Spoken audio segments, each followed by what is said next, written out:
pessoal, sejam muito bem-vindos a mais um Conversando com Tassiana Valença no canal Arte Agora. Antes de mais nada, eu quero pedir para você que ainda não é inscrito no canal que se inscreva, curta, compartilhe, comente, faça essa interação com a gente, é tão importante, vocês não têm noção de como é importante para o nosso canal. Bem, hoje eu vou conversar aqui com um poeta, um produtor audiovisual de Caruaru, Pernambuco.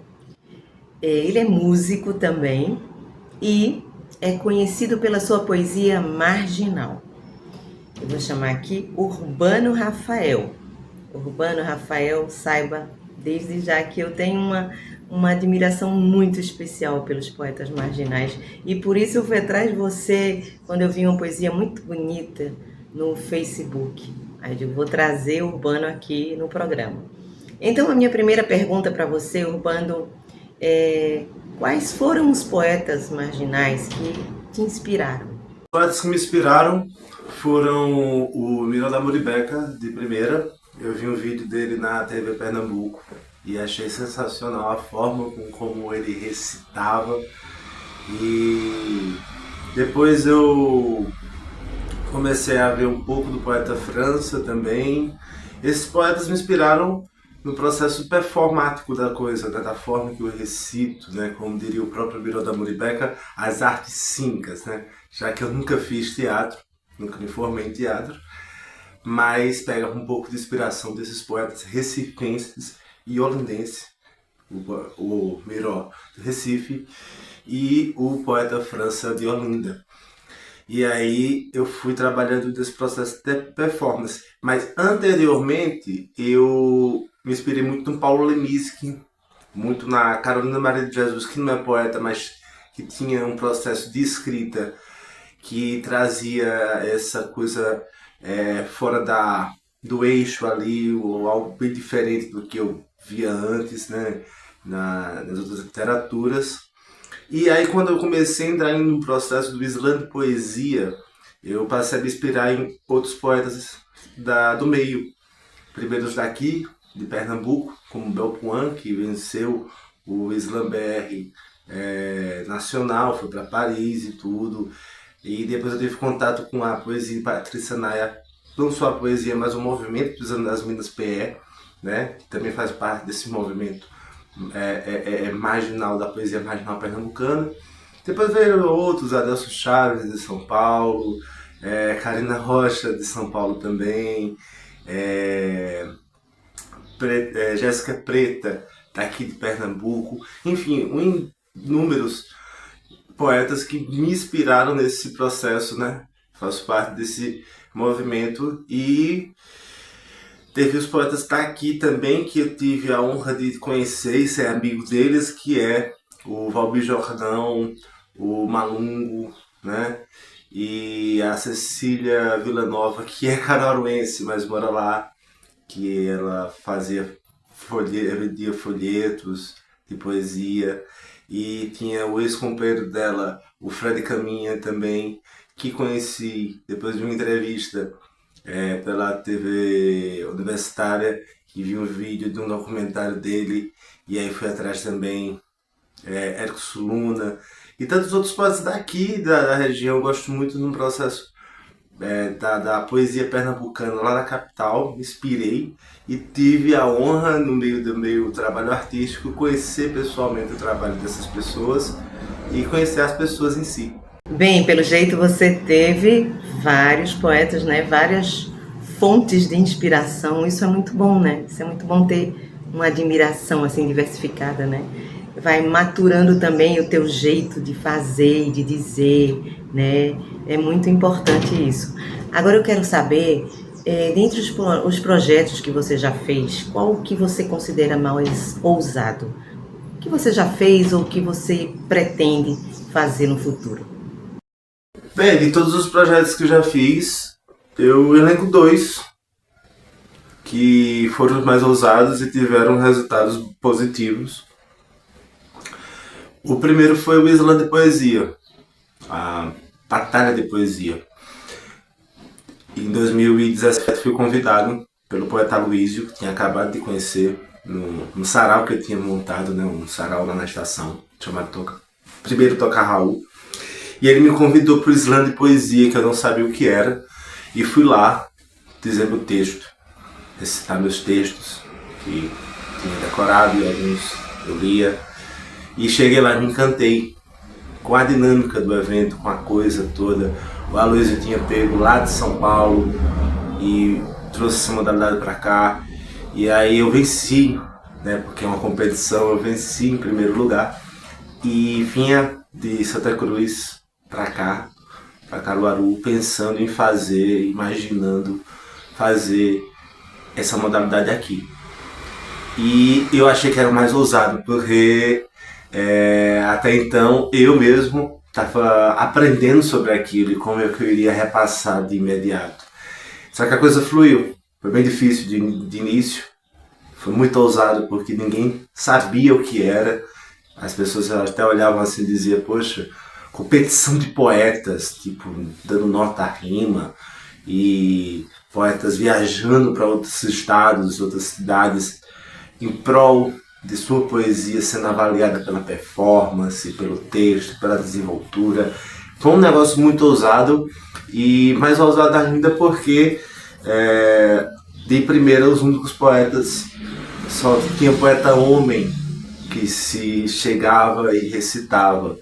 E aí eu tive a ousadia de tentar fazer com que as mulheres entrassem nesse meio.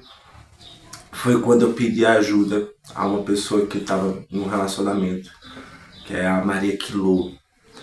A gente estava começando a namorar e eu disse a ela que era muito necessário que isso se ampliasse para as minas, que as mulheres tivessem esse local, porque tornaria o slam de poesia de Caruaru, o slam Caruaru, mais dinâmico. A gente iria ganhar poetas que estavam até ali, então, com seus escritos guardados, e divulgar isso, né? Foi quando ela chegou, veio com a ideia, veio com a proposta do Slam das Minas Caruaru, e depois das Minas, do Slam das Minas Caruaru, foi todas pro Slam Caruaru, algumas participaram, foram para a final e tudo. E a Maria ficou muito à frente desse processo. E para mim foi ousado, porque até então o estado tem o Slam das Minas PE, que foi feito porque os outros slams não tinham, não permitiam mulheres nas suas competições, e aí criou essa ideia dos slams municipais ser só feito por homens e as mulheres não ter espaço. Aí elas fizeram o Slam das Minas PE, né? O slam somente de mulheres. E eu não queria que fosse o Slam Caruaru fosse um slam só de homens e a gente fazer aquele clube do Bolinha e do Luzinho. Não. Tanto que a ousadia total desse projeto era isso. Era fazer com que saísse dessa esfera, saísse desse meio de gênero e incluir todo mundo. E aí fui fazendo conexões com pessoas, divulgando realmente essa modalidade, e deu muito certo. Tivemos participações de todas as pessoas, várias pessoas abraçaram a ideia, e eu acho que eu também aprendi muito com isso. Não foi algo que eu digo é um mérito meu, não, pelo contrário. O mérito é do próprio slam, é das próprias pessoas que se aproximaram e que somaram ali aquele movimento, e eu fiz parte disso, fiz parte desse movimento junto com o próprio movimento e aprendi muito com ele, né? Para mim eu tenho como o Slam de Poesia, que é um espaço onde as pessoas divulgam uma forma realmente de expressão, né? A segunda coisa mais ousada, aqui em Caruaru tem muito pouco trabalho de coco, assim, tem muitas pessoas que gostam da cultura do coco, mas não é uma tradição que nem Arco Verde, por exemplo. Tem pessoas que a gente conhece, que faz, por exemplo, temos a Raquel Santana, que fez parte do Casas Populares da BR-232, né, um projeto lindo, e que ela faz agora um trabalho solo aqui na cidade, e no estado, no país inteiro. E eu achei ousado por dois motivos. Primeiro, porque eu não cantava.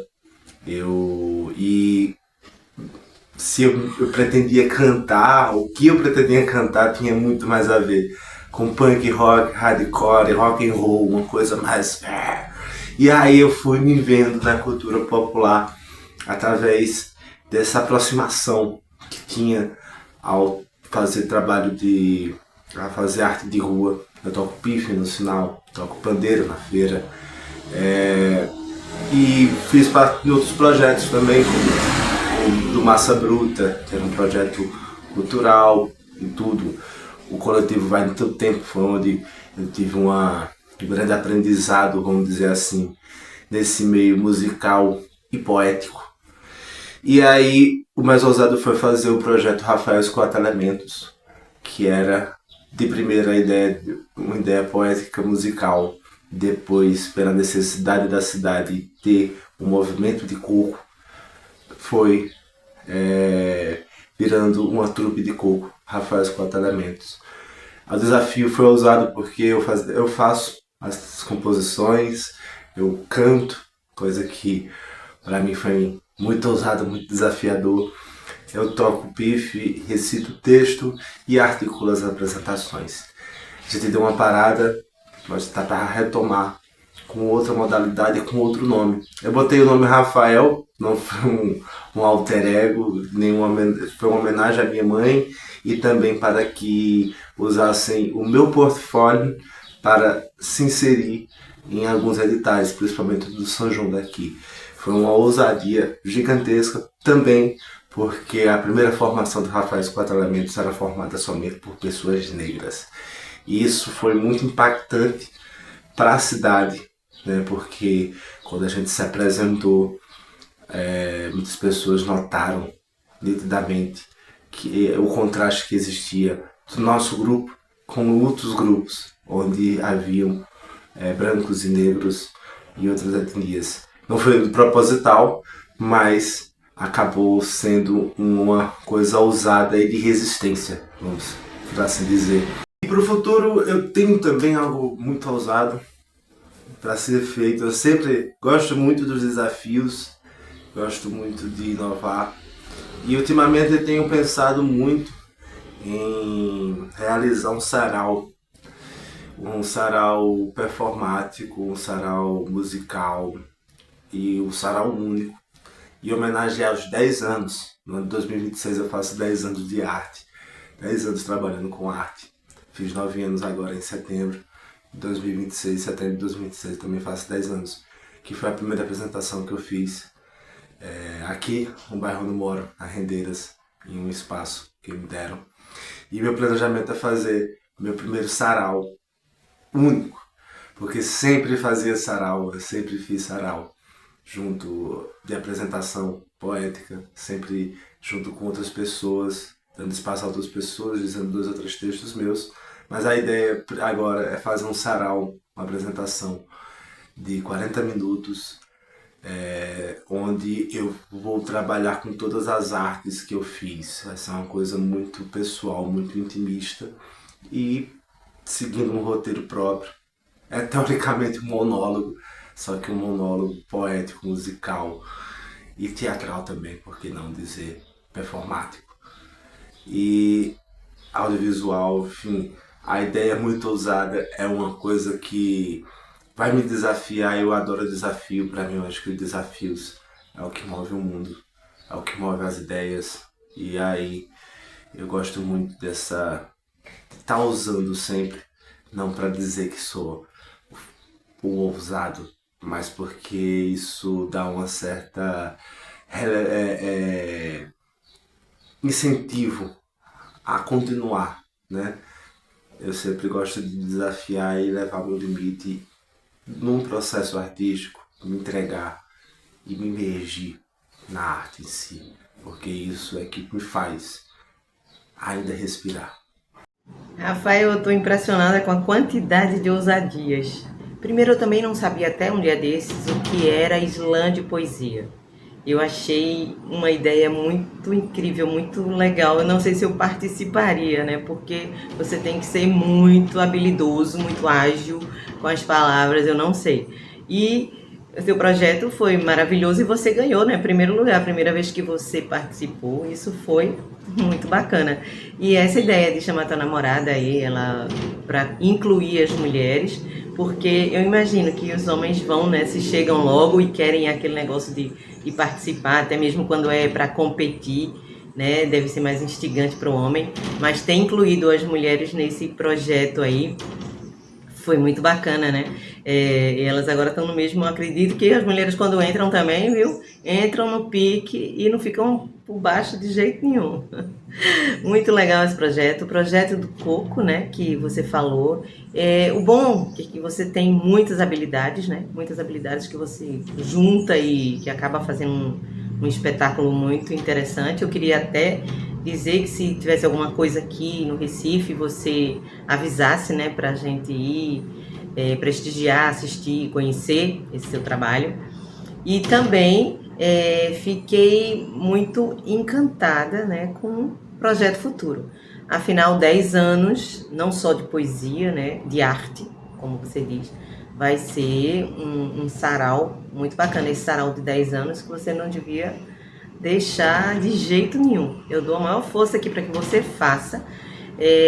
Seria interessante mesmo um monólogo, né, com juntando todas essas suas habilidades e tudo que você aprendeu nesses 10 anos. Então, eu estou realmente encantada com os projetos que já foram feitos e estou bem interessada em 2026 para ver como é que vai ser aí esse teu sarau desses 10 anos de arte.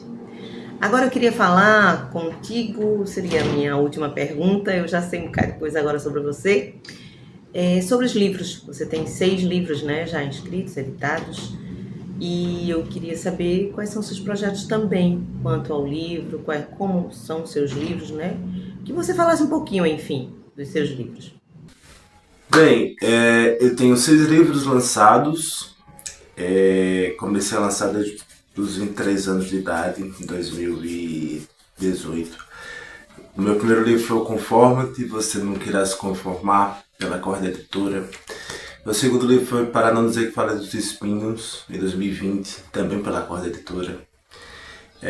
Lancei meu primeiro livro de ficção chamado Light in the Sky, Luzes do Céu, que são histórias que eu escrevi desde a época, desde 12 anos de idade, escrevia para um pouco me viajar em outros mundos, né? E eu só consegui lançar eles agora recentemente, né, na fase quando eu entrei na poesia. Lancei também o livro A, que é um livro de compilado de várias poesias, também pela Corda Editora. E excepcionalmente Perturbações, que foi um livro que eu lancei pela Candeeiro Cartuneira, que é uma editora independente que faz livros com capas artesanais.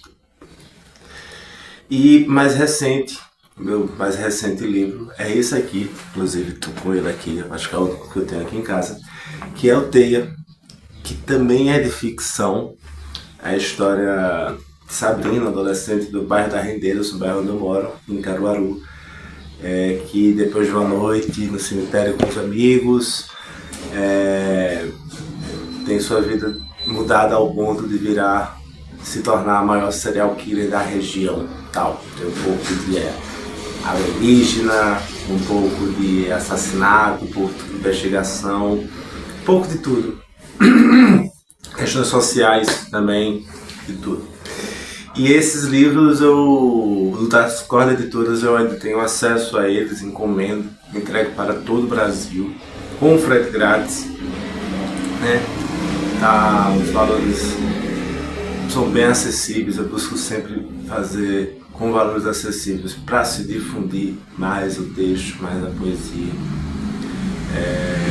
E aí tem um livro para lançar em breve, que é um livro de poesia.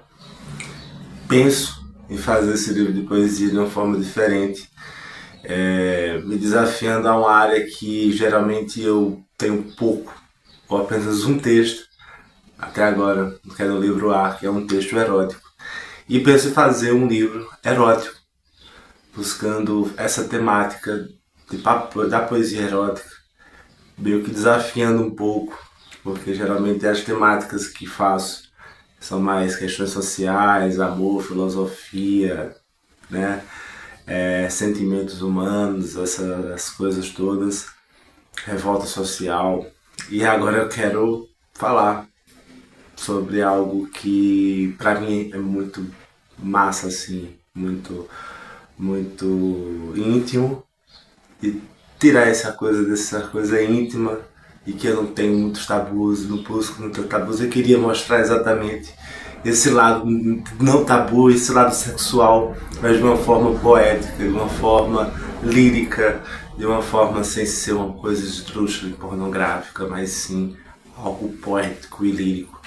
E eu acho que em breve estou a montar esse livro de poesia erótica, que ainda não tem nome, mas que em breve, logo logo será lançado. Pois é, Urbano, eu tô vendo que a tua versatilidade também vai nos temas, né, dos livros, né, os temas versáteis, e também fiquei pensando na tua ousadia aí sobre o livro que você quer escrever, né, erótico, de uma poesia mais erótica. Confesso que na época da pandemia a gente fez um grupo de mulheres para exercitar essa poesia erótica, e é bem difícil para mim, porque assim, a gente não pode deixar uma coisa vulgar, tem que ser uma eroticidade, uma coisa muito sutil, sabe? E chegar nesse meio termo, assim, de uma coisa que fique sutil, mas bonita, né? É muito difícil, é muito difícil. Tanto que esse grupo nem andou muito. A gente tem certos bloqueios, né? Principalmente, talvez, as mulheres. Mas é uma coisa que você deve levar em frente, porque eu acho muito bonito. Já li muita coisa bonita, mas também já li muita coisa que apelou sem querer, passou do ponto, sabe? Como passa do ponto, às vezes, pouca coisa. Mas eu fiquei muito encantada também com os temas dos teus livros, tanto que eu já encomendei todos eles, né, para mim. E fico muito feliz por essa tua ousadia, pela ousadia que você mostrou em tudo que faz. E adorei aqui. Infelizmente você em Caruaru, eu aqui, a gente não pôde fazer um bate-papo, né, pessoal, mas é mesmo que estar junto realmente. Eu ouvi muito bem tudo que você disse e analisei, e deu para pegar o teu perfil, e eu não errei. Por isso eu estou muito feliz em ter tido você aqui e ter mostrado para todo mundo que está nos assistindo quem é Urbano Rafael. Muito obrigada, Urbano, por participar desse programa, e vamos em breve, né? Eu espero que em breve a gente possa estar apresentando aqui o espetáculo que vai ser o Sarau dos 10 anos de carreira, né? 10 anos de arte na tua vida. Um grande abraço, e a vocês que estiveram comigo, com a gente até agora, muito obrigada. Até o próximo Conversando com Tassiana Valença. Queria agradecer muito o espaço, foi muito divertido, foi muito bom esse papo para falar sobre a poesia que eu faço há 10 anos. Essa coisa esse trabalho que eu faço, que sou o único da família que faz arte. Vários outros tentaram, outras gerações tinham também aptidões artísticas, mas não seguiram, e eu sou o único que segue, que está há 10 anos nessa. E é sempre bom ter esses espaços onde a gente conversa, onde a gente debate, onde a gente tem um momento para falar um pouco da sua arte, e tem um momento também para aprender, né, sobre as interações. E gratidão ao canal, gratidão Tassiana Valença pelo espaço, pelo momento assim de diálogo e de divulgação da arte pernambucana, interiorana. E só alegria, só agradecendo. Gratidão sempre.